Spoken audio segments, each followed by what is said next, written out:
What season is it now, church? It's Christmas time.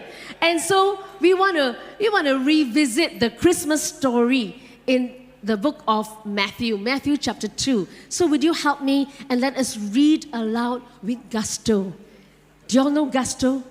Gusto means with enthusiasm, because this is the living word of God. Are we okay? Even those in the balcony, read with gusto. You must be able to hear your neighbor, and your neighbor must be able to hear you. Because let's be proud to read the word of God. Amen.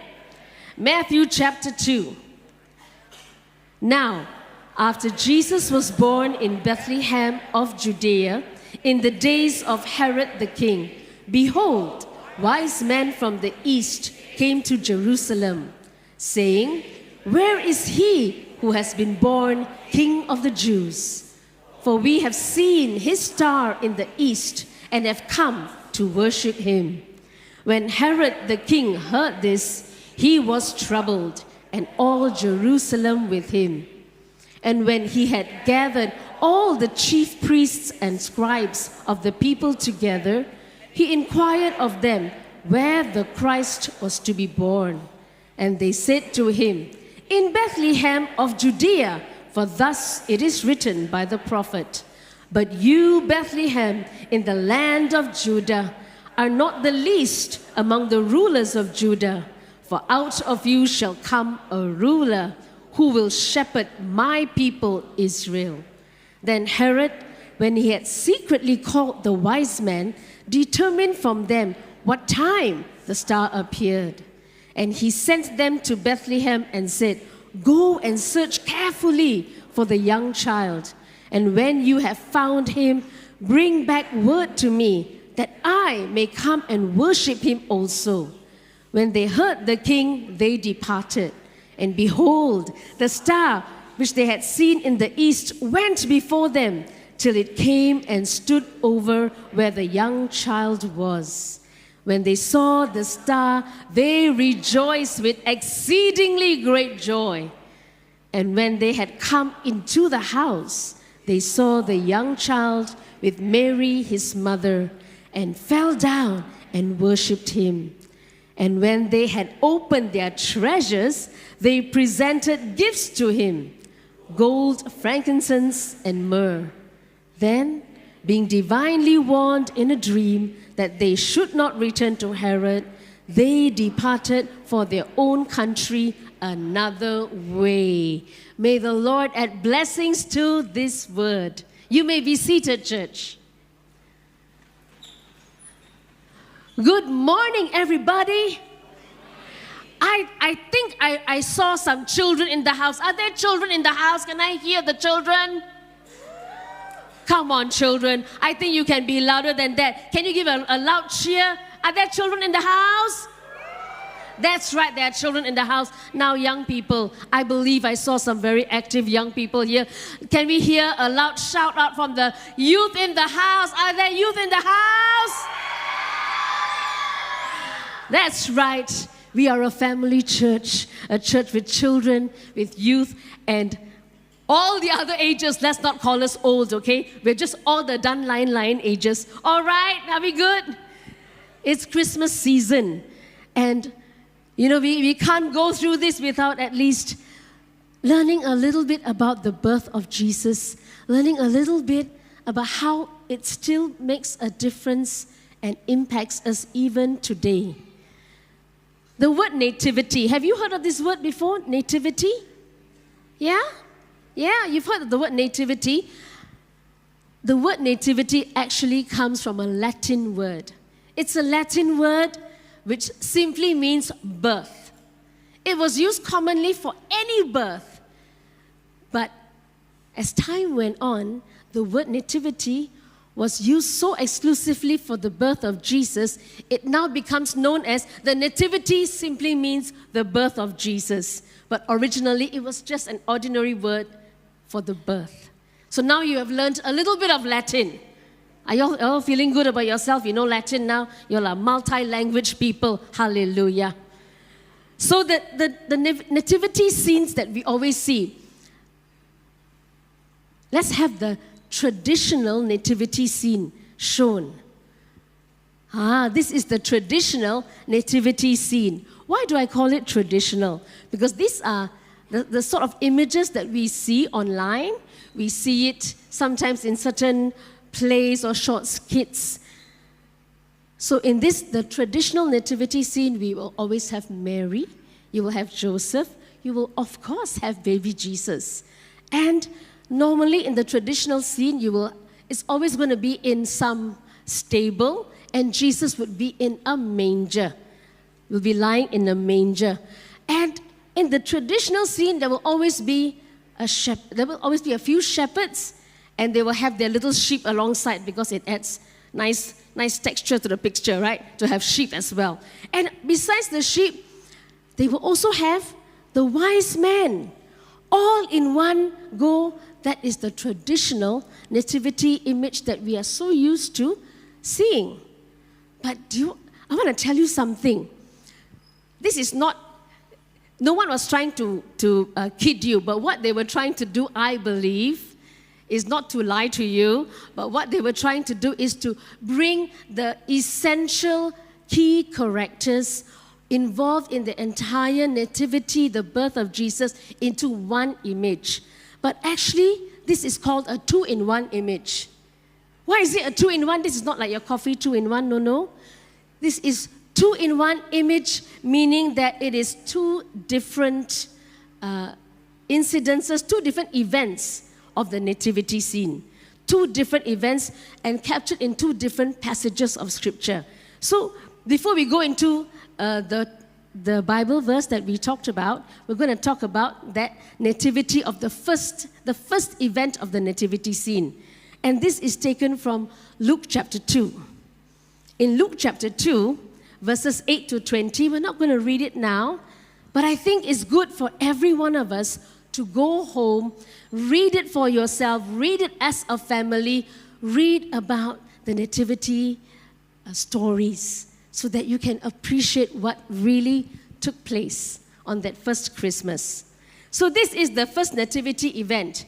And you see shepherds, you see sheep, and you see angels.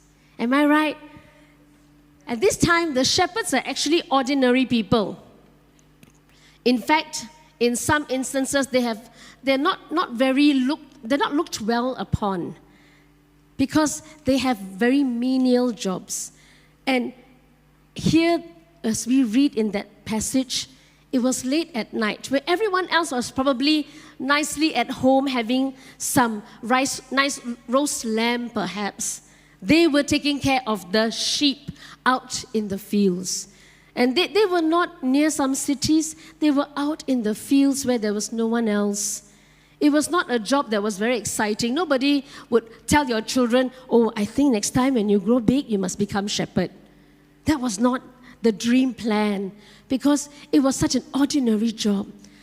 And it was long hours, very lonely. But yet it was quite dangerous because they had to stand watch in case the wolves come and steal the sheep, or in case the normal human kind of thief also can come and steal the sheep. So the shepherds were at work that night. In Luke chapter 2, they were at work, they were watching the flock. Remember the song Silent Night? While shepherds watch their flock by night. Yes, they were watching their flock by night, just as it said in Luke chapter 2. And yet, something supernatural happened to a group of people that were probably largely ignored. Largely, no one really talked to them much about anything.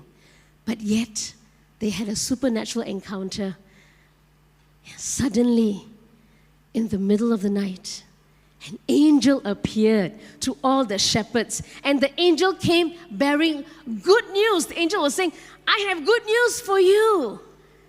And after that, the passage goes on to tell us how a host of heavenly angels came and sang a beautiful song.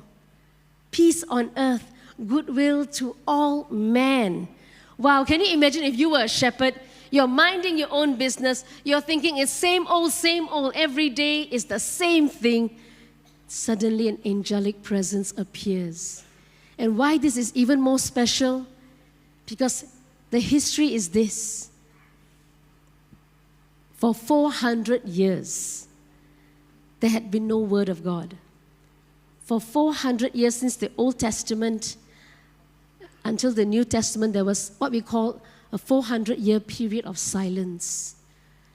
Silence meaning that God did not speak even to his prophets. God did not speak to anybody.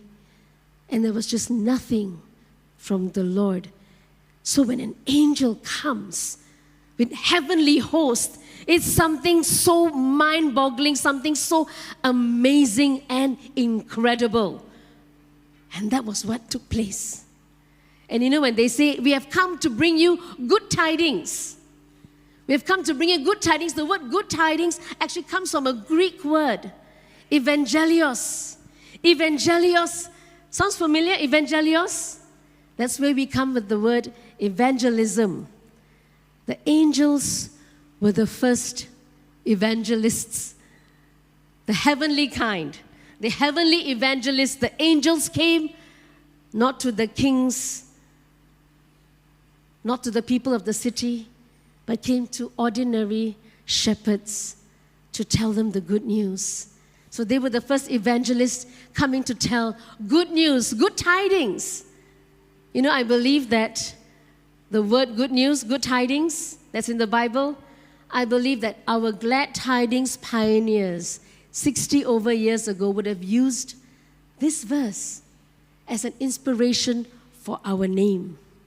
What is the name of our church? Oh dear, not everybody knows the name. Okay, let's try this again. What's the name of our church? That's right, we are glad tidings. So for us, the good news is not just only on Christmas Day, but the good news is meant for us to be sharing glad tidings with everybody every day. Come on, that's our DNA. We are glad tidings. That's right, give glory to God. It's such a wonderful name that was given to us, so scriptural, and it's called glad tidings because we are called to share the good news with everyone out there. And so this actually is what the first nativity scene was about. The shepherds who got to know, and as soon as they found out, the scripture tells us they went with haste. They didn't waste time. They went with haste to see all that the angel said. And even we hear that as soon as they heard about it, as they left, they started telling everybody. They became evangelists to tell people, guess what's going on with that baby over there? You should go and check this baby out. There is a baby who is here now. The angels from heaven have told us certain things. Wow, I can imagine their joy, their excitement. Last week we joined the Bahasa, our Bahasa church. They had their Christmas and Thanksgiving service. They celebrated 25 years of 25 years old. Our Bahasa church is 25 years old. Come on, give God the glory for 25 years of faithfulness. And during that service, there was a small play, a nativity story. And they had children acting. You know, whenever children act, they're always so cute, right? So there was this young boy, and his role was to be the angel. He was meant to be the angel. And I just was observing one thing. So first this boy, he was running to Mary and he was telling Mary the good news. Then after that, he was running to Joseph. He was telling Joseph the good news. And then after that, he had to also go and wait around until his turn to come to tell the shepherds the good news. And so he was very busy. And I realized, I said, wow, the angels after 400 years of rest, suddenly they got activated and do a lot of work. You know, but they were excited. They sang with joy because finally, the promise that has been promised way back in the Old Testament, hundreds and hundreds of years ago, it was coming to pass and the angels were rejoicing. So that is all about the first nativity scene. But today we're going to talk about the second nativity scene, which is what we read in Matthew chapter 2. The second event, as we read in verse 1, it says it happened after the birth of Jesus. He was no longer swaddled and lying in a manger. In verse 11, as we read, he was already in a house with his parents. They were still in Bethlehem, but they were in a house. And there were no mention of shepherds because the shepherds already left. They came, they saw, then they left and went about their regular stuff, regular life, and they were sharing. So this is a completely different event in the nativity story. Whenever I hear a lot of sermons, and even when I was doing research about the second nativity scene, there's a lot of contemplation about the wise man. You know, how long did they take? Actually, how old was Jesus? And you know, I've read some scholars, they go into so much in depth about, I think Jesus would have been this age, or someone else will think about that age. But you know what, church? Today we're not going to talk about that. We're not going to talk about how old Jesus may or may not have been. We're not going to talk about any geographical distances or time travel, that time that the wise men took to travel. We're not going to talk about what kind of star did the wise men see. There are so many people are trying to find out, you know, as on the astronomy side to see whether was there really a star that appeared out of nowhere, and then they're trying to find proof and they cannot find proof and they're getting worked up about it. But today, we're not going to get worked up about all those things. Today, I feel in my heart what the Lord wanted us to review from this passage is to look at the responses. The 3 different responses that first day when they heard about the news that Jesus was born, when they heard about the first Christmas, 3 very different responses, which we will go through very briefly now. In no particular order except by chronological order, the first one that we see is King Herod. King Herod, he heard the rumors. It was not as though the wise men had come to him immediately, but he heard that there were those who were asking about the King of the Jews. And his mind, he's wondering, wait a minute, I am the King of the Jews. I should be the one they're looking for. Why are they asking the other people? They should know how to come to the palace and look for me. So he was puzzled and he was not having a good reaction. It says here, when the king heard this, he was troubled. He was very troubled. And it goes on to say that he was so worked up, he was so troubled, that we read in verse 16, he ordered the killing of every single child 2 years and under. Because he asked, when he finally met with the wise men, he asked the wise men, around what time, when did you actually see the star? Why did he ask that? So that he could do a calculation. Now, can I tell you something, a little bit of background about King Herod? King Herod is actually a very bright man. He is known historically as a lavish builder. He has built some amazing buildings. He has done amazing things architecturally. And you know, all those architecture friends of yours, they're very smart because they must do well in math. So King Herod, who was a builder, he knew his math. Even though it was a simple math, he could calculate, I think so, Jesus must be 2 years and under.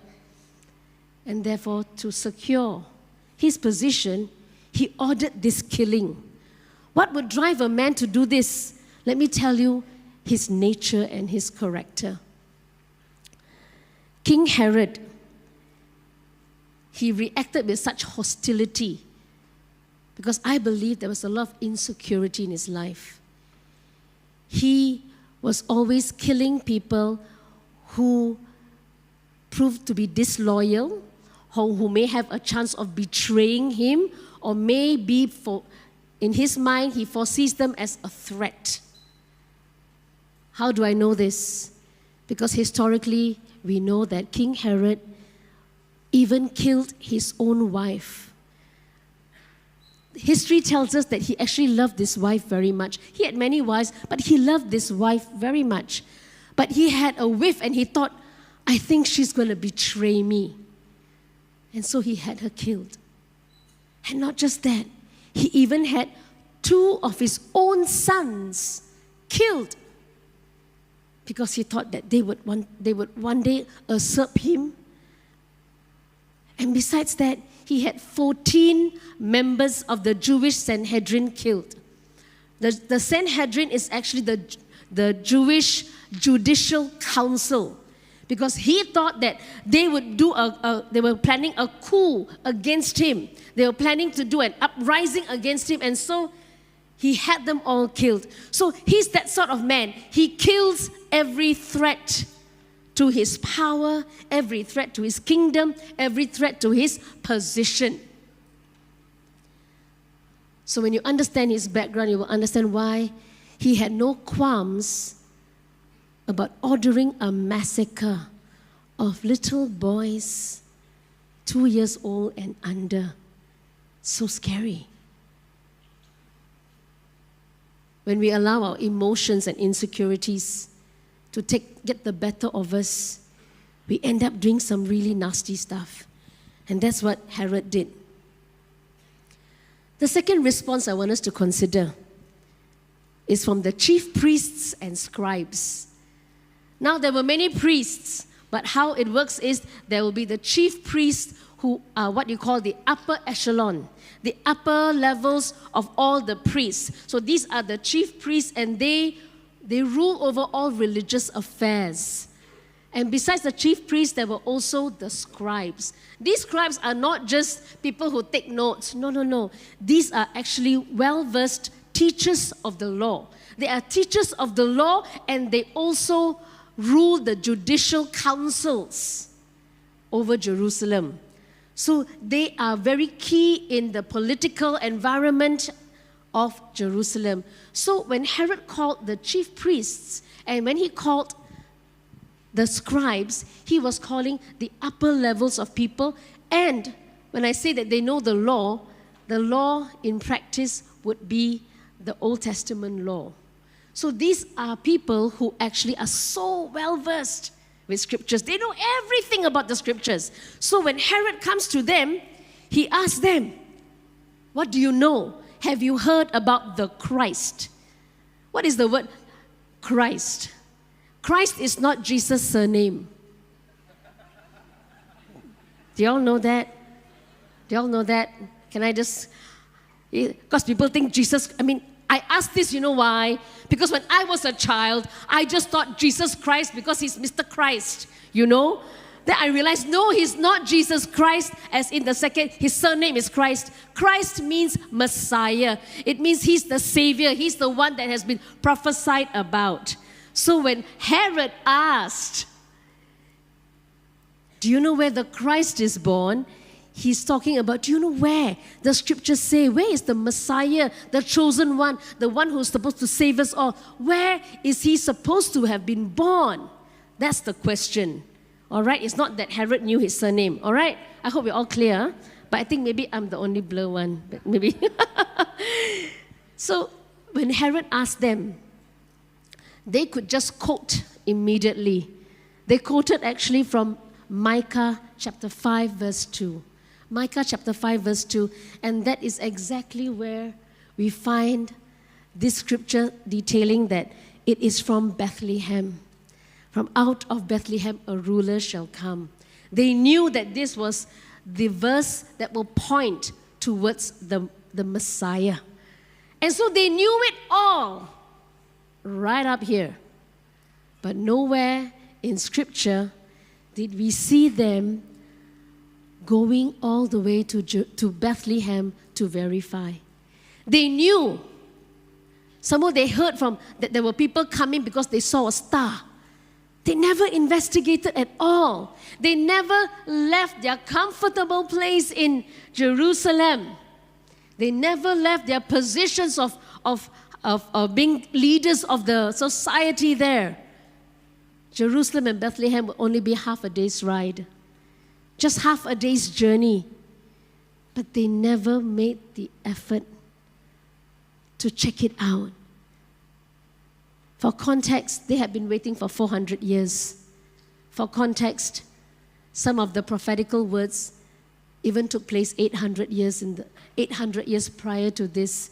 It was something that the entire nation has always been geared towards, waiting for the Messiah. They were under the rule of the Romans, and they were always waiting for, when will there be a Messiah to come and save us? And yet, when there was a hint that there could be a Messiah coming, they did not budge. They did not go and check it out. Seemingly indifferent, seemingly apathetic. Not pathetic, but maybe a little bit pathetic also lah. But apathy, indifference. When Jesus had come that first Christmas, it's very strange behavior, I believe. Don't you think so? Now, the third response that we must consider, and this is of the wise men. We call them wise men. In Greek, they actually call the magi. The singular is magos, magi. That's where we get the word magician. Because some of them are very good in all these illusions and different things like this. But you know, they all have different departments in that sense, different areas of specialty. And I believe these few wise men that came along, they were probably very trained to see the astrological things and look at the stars in astronomy. Because they were of a different faith, and they watched the stars and looking for signs. So they were probably combing the skies as what they normally do as part of their work. So they're always looking and looking and looking, and suddenly, that wasn't there before. What's it doing there? And then the next night they came, they're like, it's still there. What is that? It's so peculiar. And maybe they referred to previous charts that they had. Maybe they just checked things out to see if this was really a new star or something which they had missed. And it looked like it was a new star. And they are so learned that they would have been reading up, and I believe they did research. They did research to check things out, like, why suddenly this thing has happened? You know, when we do research, we can use ChatGPT, right? We can use Gemini, right? We can also use Google. But you know, back in the day, do you know how they did research? They have to go to probably some dusty basement, uncover some dusty books, and go through it and try, manual. Youth, you all know how to do manual research? Be hard, right? Can I also don't know whether I can do manual research. Way back in BCM, then we had to go to journals. And then we have to go, it's a very dusty part of the library. Then I'll be like, oh my goodness, But because we get extra points, Pastor Michael, we get extra points right, when we use journals compared to books. So we will try and put in some journals, even though it's like, wow, very hard to find. But they would have done it. And after all the research, they realized this was something different. And I believe, a lot of scholars also believe this, that as they did their research, they would have uncovered writings from Prophet Daniel. Do you remember Prophet Daniel in the Old Testament?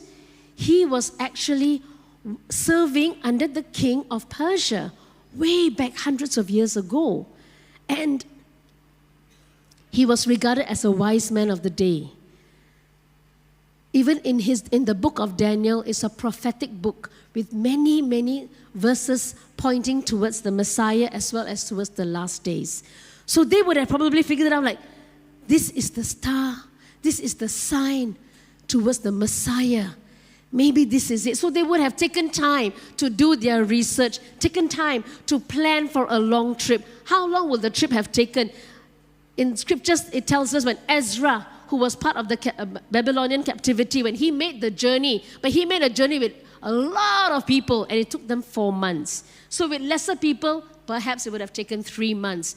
Coupled with research, we don't know how long. Coupled with preparation, we also don't know how long. So that's why there is no fixed period of what we can conclusively say how long it took for the Magi to come. But based on how Herod was and his calculation, it could be any time from about 4 months to 2 years. So we're not going to quibble about that, but the amount of preparation and sacrifice that the wise men made, they had to leave everything. They had to say bye to their loved ones, make a journey. They had to also prepare the gold, the frankincense, the myrrh. These are all expensive things, but these were the best from their nation. They brought the best because in their heart, though they had not known about this in their own teaching, in their own faith, but they had enough faith to believe that this is something very different. We have to seek it out. They were so different from the Pharisees. I mean, so different from the priests and the scribes, who were so indifferent when it's only a day away, half a day's journey. So different. And then, of course, we know when the wise men finally came to see Jesus in the house, as they entered in, immediately they worshipped. Why? Scripture tells us they saw the star. They said they saw the star from the east. And I've got to tell you this, they did not follow, I don't believe they followed the star all the way from Iran. Persia is now modern day Iran. They didn't follow all the way. It pointed them to the right direction. They made their way to Jerusalem. After they spoke to King Herod said, since he found out it's from Bethlehem, he said, you go to Bethlehem and find it out. But when they left the palace, suddenly the Lord showed them the star. That was why they rejoiced with exceedingly great joy, because for them it was a confirmation. Because church, when we purpose in our heart to really seek out God, to really look for God, His presence is going to go with you. His presence is going to show up. If you feel that it's been a difficult year and you just don't know how you're going to make it through, you don't know whether God will lead you all the way. Maybe in the beginning you saw it clearly and right now you're not really seeing it so much. I want to encourage you, just like how the wise men, the star will appear again. The presence is here to point us even closer to find Jesus. In the first Christmas, these are the few that had the first class seats to see all that unfolded. And yet everyone had a different response. The real meaning of Christmas is not about the parties. It's not about the food, though we all love our food. The real meaning of Christmas is how the wise men saw and found Jesus. The real meaning of Christmas is that good news that Jesus has come to save us. You see, church, every one of us, we were born with sin. We were born with lots of things that we need fixing, and we can't fix ourselves. We try a lot of self-help books, but the only way that we can fully be redeemed, the only way that you can be whole again is through Christ. Because you see, when sin came into the world, it drove a gap, a rift between God and us. And when Jesus came, He became the bridge so we could cross over and have fellowship with God again. How did a baby do this? This is no ordinary baby. This was God who had to take on the form of mankind so that He could grow up enduring all the temptation that we have and yet not sin. He grew up to be that perfect sacrifice to save us. You see, church, the real meaning of Christmas is that He came for you and I. That's the real meaning of Christmas. The nativity demands a response. when we grow up, when we are young, and I hope it's even the same now, when someone gives you a present, your parents always will tell you, what must you say? What's that? Thank you. And it's something that we have to continue to do, no matter how old we are. When someone gives you something, you say thank you. There must be a response. And Jesus, that first Christmas, that's the best gift. That's the best gift that God has given to all of us. And we have a chance to say, to respond. We can respond like how Herod responded, with hostility, because you think, if I have Jesus in my life, He's going to stop me from doing what I want to do. If Jesus is in my life, does it mean I don't have the final say? Does it mean that now He becomes the King and Lord and not me? Because sometimes that's a hard thing to do, but I want to encourage every one of us here, if we've forgotten it, or maybe you never knew it, that when you surrender your life, He leads us so much better than we can lead ourselves. So much better. Because He knows the way. And for many of us here, maybe you're like me. You've been celebrating Christmas for many years. 30 years, 40 years. I don't know, 50 years? Whether you've been celebrating Christmas for so many decades, or whether it's just about 3 years you're celebrating Christmas, it's easy to lose sight and lose focus and get a little bit indifferent about what the true meaning of Christmas is. It's so easy to go through the motions of planning Christmas dinners, planning shopping lists to make sure everybody has got their present bought. So easy to get so focused on making sure the trees are decorated and put up at home. And this Christmas, the Lord asked me this as I was preparing this sermon. He asked me, what's your response to Christmas? And I was puzzled. I said, what do you mean, Lord? Of course I love you. I'm a pastor, in case God forgot. But He asked me again, how's your response to Christmas this year? Then I said, I'm okay. I love Christmas. I love Jesus. Again, He asked me,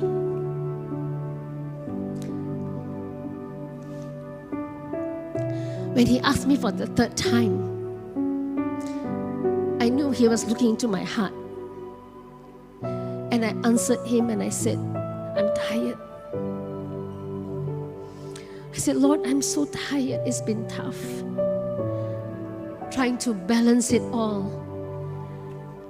And I said, Lord, I'm tired. I said, Lord, help me.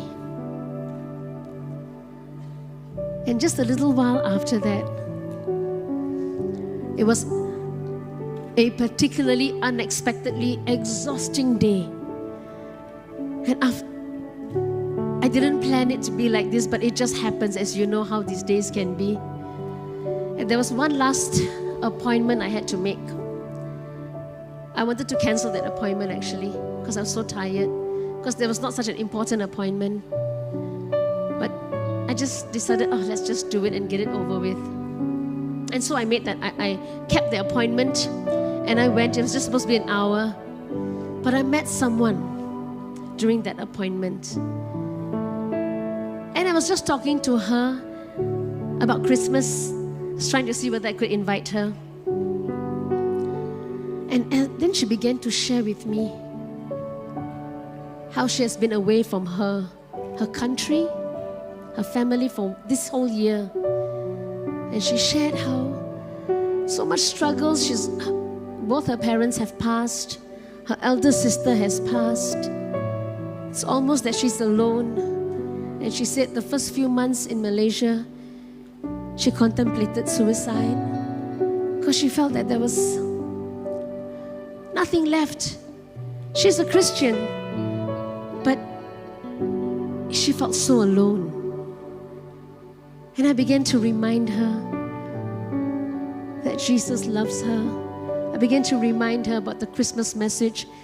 And as I began to remind her about the hope of Christmas, the words just came out.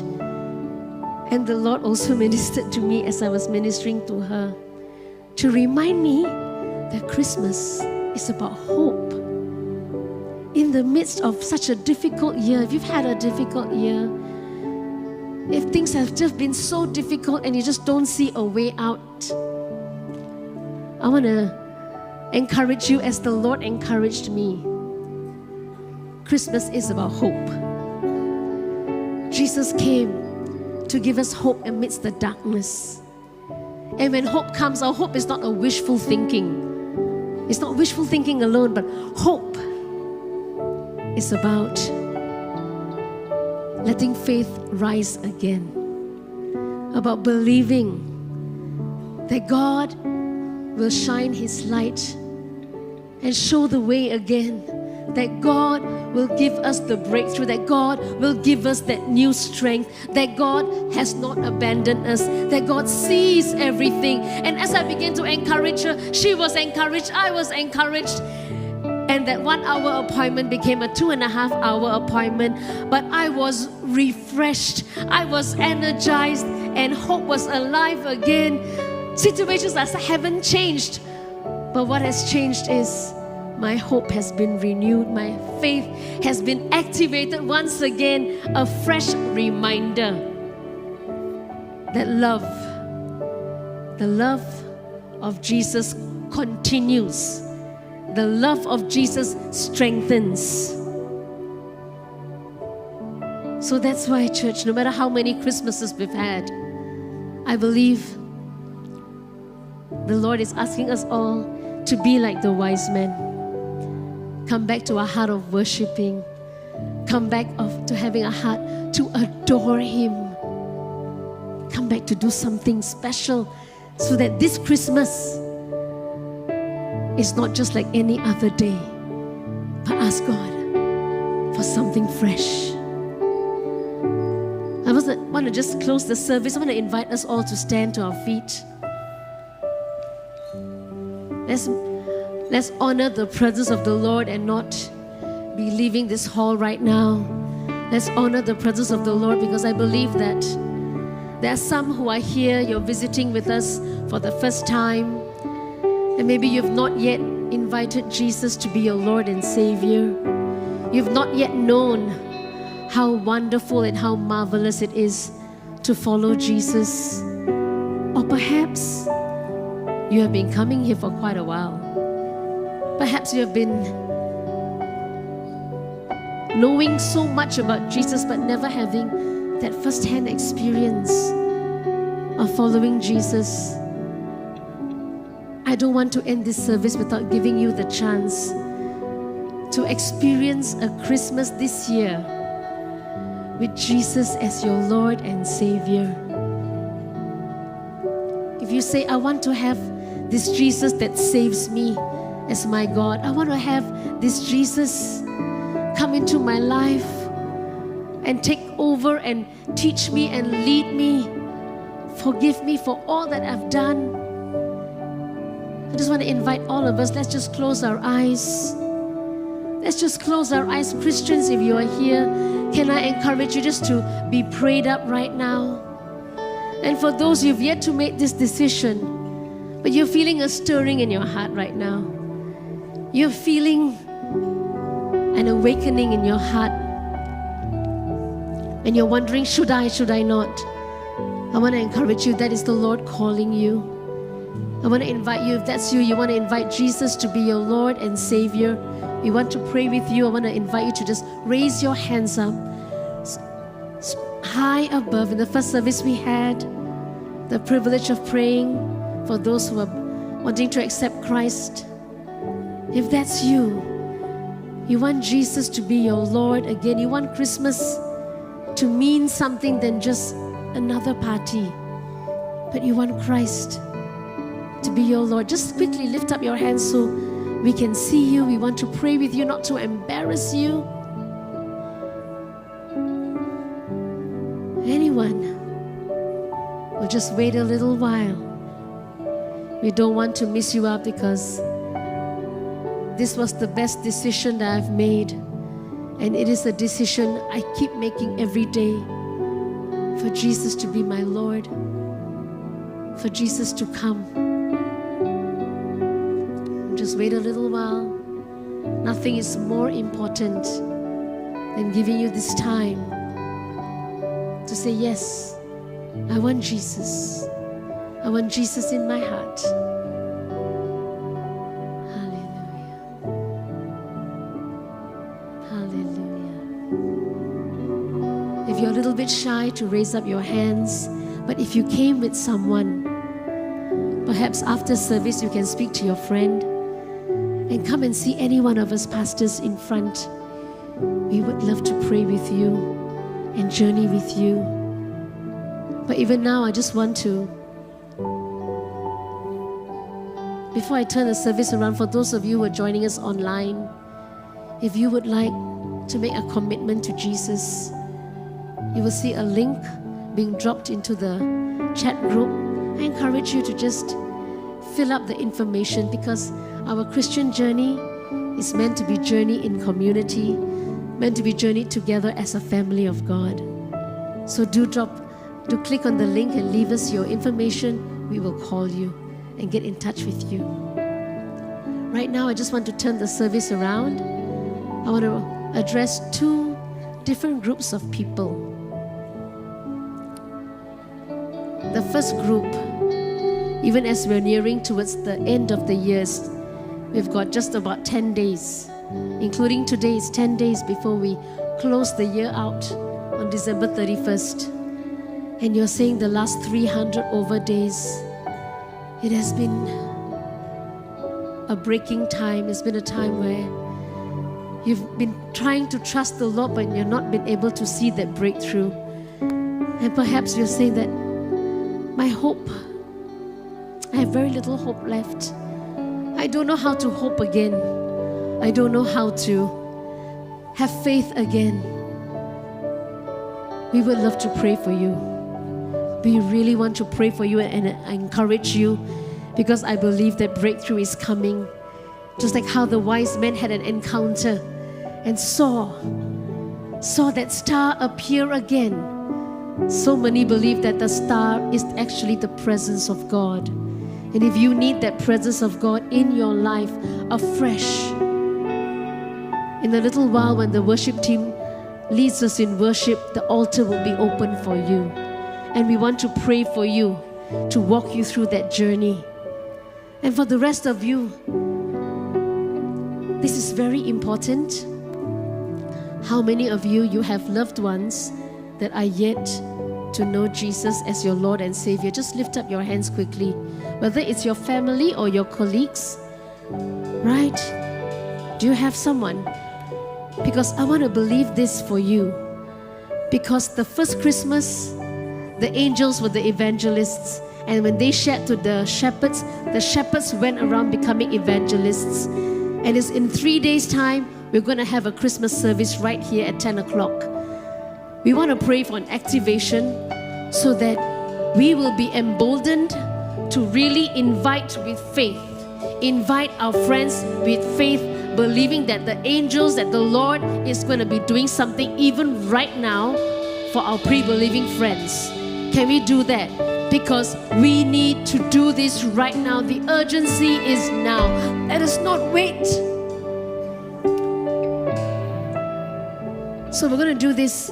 Raise up your hands, and those of you, maybe your family are all believers and all saved already. You look around, you see someone who has their hands lifted up. We want to pray for them. Pastors, if you're in front, just raise your hands towards the congregation. We want to pray for an activation of the Holy Spirit, an activation so that we can invite our friends boldly, not being afraid, and the friends will say yes. Our family will say yes to come to church on Christmas morning.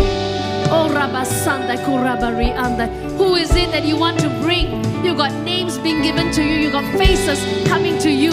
You got to pray by faith. Say, Lord, this is the time. In 3 days' time, I am going to bring them, and they will find you. They will meet the King of Kings. They will meet the Lord of Lords. If you're online, you begin to just say, I want to also bring, if you're online, just begin to raise up your hands and begin to pray by name for the people that need to be saved.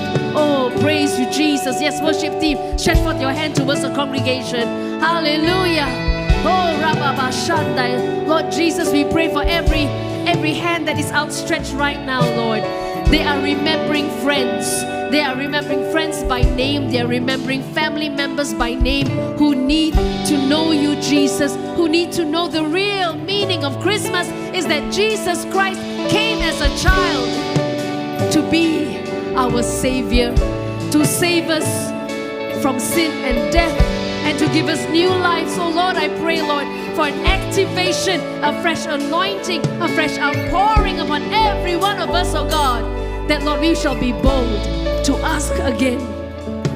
We shall be bold to make that call, to send that message, to make a visit, oh God. And Lord, we shall be bold to say that we will pick them up, we will fetch them, we will make sure that they come to church on Christmas morning, oh God. So Lord, I pray that everyone here, that there will be a bountiful coming of people to the church, that Lord, souls will be saved and touched, oh God. For Lord, we all want to come and sing, oh come, let us adore.